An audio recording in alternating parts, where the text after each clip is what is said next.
2500 രൂപ 12% സാധാരണ പലിശ കിട്ടുന്ന ബാങ്കിൽ 3 വർഷത്തേക്ക് നിക്ഷേപിച്ചാൽ കിട്ടുന്ന പലിശ എത്ര? ഇവിടെ സാധാരണ പലിശയാണ്. പലിശ എത്രയാണെന്നാണ് ചോദ്യം.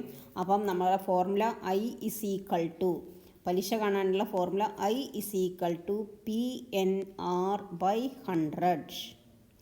I PNR/100. ഇവിടെ P എന്ന് പറയുന്നത് പ്രിൻസിപ്പിളാണ്. അപ്പോൾ ഇവിടെ പ്രിൻസിപ്പിൾ എത്രയാണ്? 2500 ബാങ്കിൽ നിക്ഷേപിച്ച പൈസ പ്രിൻസിപ്പിൾ. N എന്ന് പറഞ്ഞാൽ നമ്പർ ഓഫ് ഇയേഴ്സ്, എത്ര വർഷം ബാങ്കിൽ ഇട്ടു എന്നുള്ളതാണ്. അത് 3 വർഷമാണ്. 3. R എന്ന് പറഞ്ഞാൽ റേറ്റ് ഓഫ് ഇൻട്രസ്റ്റ് ഇവിടെ 12%. അപ്പോൾ 12% പറയുമ്പോൾ /100. ഓക്കെ. അപ്പോൾ 2500 × 3 × 12 /100 ആണ് ഫോർമുല. ഓക്കെ. ഈ 0 അങ്ങോട്ട് ക്യാൻസൽ ചെയ്തോളൂ. അപ്പോൾ 25 × 3 75. 75 × 12 ചെയ്താൽ നമ്മുടെ ആൻസറായി.